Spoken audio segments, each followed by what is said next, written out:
नमस्कार बच्चों, लॉकडाउन ई पाठशाला में आपका स्वागत है। आज मैं कक्षा 8 के लिए सामाजिक अध्ययन विषय पर खनिज और शक्ति संसाधन के अगले भाग को लेकर के आया हूँ। पिछले भाग में हम लोगों ने खनिजों के विभिन्न प्रकारों का अध्ययन किया था और खनिज कहाँ पाए जाते हैं, कैसे उनका निष्कर्षण होता है, उन पर अध्ययन किया था। आज हम लोग खनिजों का संरक्षण कैसे करेंगे और उपयोग के आधार पर उनके कितने स्रोत हैं, कितने प्रकार हैं, उन पर चर्चा करेंगे। तो हम लोग सबसे पहले आते हैं खनिजों का संरक्षण।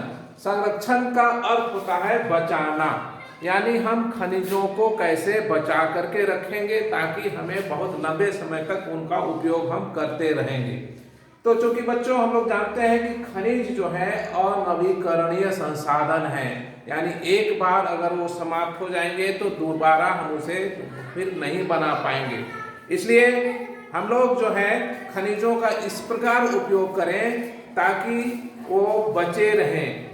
कहने का अर्थ यह है कि खनिज जिस रफ्तार से हम लोग खनिजों को उपयोग करते हैं उनको बनने की रफ्तार बहुत ही धीमी है। हम जिनका उपयोग करने और उनके बनने के का जो रेशियो है, अनुपात है, वो बहुत ही अंतर है। लाखों वर्ष, एक खनिज को बनने में लाखों वर्ष लग जाते हैं, जबकि हम खनिज का उपयोग तुरंत कर लेते हैं, वो तुरंत समाप्त हो जाता है। इसलिए हमें यह आवश्यक है हम कि खनिजों का उपयोग हम इस प्रकार से करें, इस संरक्षण करें और इस प्रकार से उपयोग करें ताकि उनकी उपयोगिता जो है वो लंबे समय तक बनी रहे।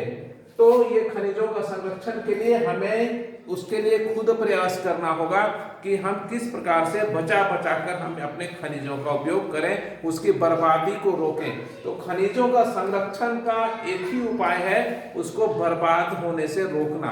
यानी बर्बाद होने का तात्पर्य यह है कि उसका उपयोग हम इस तरह जितना हमें उपयोग, जितनी जरूरत है उतना ही उपयोग करें। जैसे हम लोग कोयले का उपयोग खाना बनाने के लिए करते हैं, तो खाना बनाने के लिए हमें जितने कोयले की आवश्यकता है उतना ही उपयोग करें और हम उसका दुरुपयोग नहीं करें। तो उसी माध्यम से हम खनिजों का संरक्षण कर सकते हैं। अब आता है जो शक्ति संसाधन। शक्ति संसाधन जो है हम लोग कार्य करने की जो क्षमता होती है, कार्य करने की क्षमता को ही हम लोग शक्ति कहते हैं, तो ऊर्जा कहते हैं। अब हम हैं कि यहाँ पर शक्ति संसाधनों का वास्तविक विकास 18वीं सदी में औद्योगिक क्रांति के साथ हुआ। तो बच्चों यहाँ पर हम लोग ध्यान देंगे कि हम लोग हमारी जो पीढ़ी है वह सदियों से, बहुत पहले से शक्ति का उपयोग करते आ रही है। भले उसका रूप जो है वह परिवर्तित था। जैसे कि शुरू में हमारे पास शक्ति कोई संसाधन मौजूद नहीं थे, तो हमारे पूर्वज जो है मांसल शक्ति का उपयोग करते थे। यानी हमारे हाथ कहीं पर जाना हो तो पैदल जाना या अपने हाथ बल के माध्यम से किसी कार्य को करना और उसी शक्ति का उपयोग करके किसी कार्य को संपादित करते थे। उसके बाद पशुओं का उपयोग किया जाने लगा। पशुओं के साथ साथ धीरे धीरे लकड़ी वगैरह का प्रयोग किया जाने लगा, पहियों का विकास हुआ। तो इस तरह से ऊर्जा के रूप में हमें शक्ति संसाधन का प्रयोग किया जाने लगा था। लेकिन वास्तविक रूप से शक्ति संसाधन का वास्तविक उपयोग 18वीं सदी में औद्योगिक क्रांति के साथ हुआ।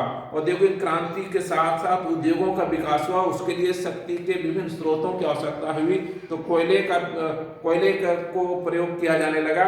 इस तरह से शक्ति का वास्तविक जो उपयोग है वह 18वीं सदी में औद्योगिक क्रांति के साथ ही शुरू हुआ।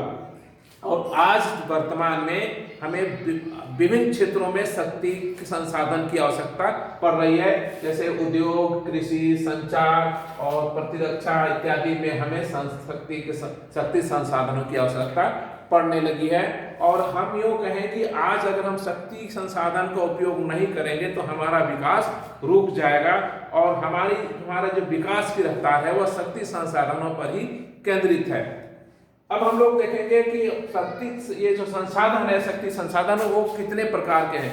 तो उपयोग एवं अवस्था के आधार पर ऊर्जा के जो संसाधन है उसके दो मुख्यतः दो प्रकार हैं, एक परंपरागत स्रोत और दूसरा है गैर परंपरागत स्रोत। अब दोनों को हम लोग अलग अलग अध्ययन करेंगे कि परंपरागत स्रोत कौन कौन से हैं।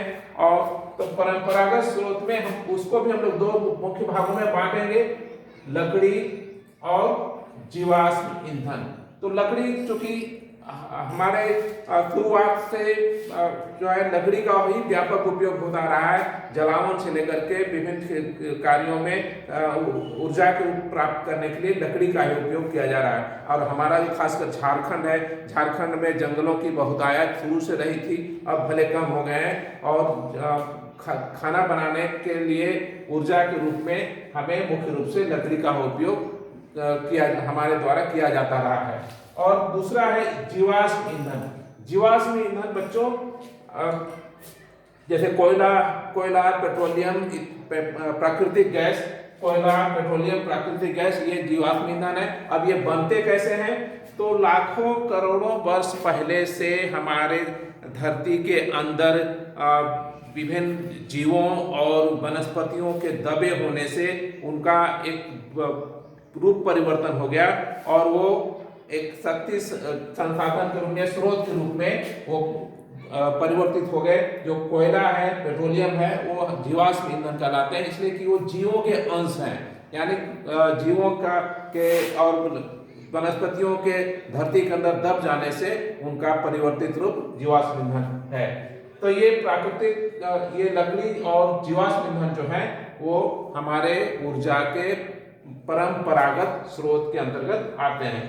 दूसरा है गैर परंपरागत। अब इसी के अंतर्गत बच्चों हम लोग जैसे कोयला, पेट्रोलियम और प्राकृतिक गैस इत्यादि का विस्तृत अध्ययन हम लोग अगले भाग में करेंगे।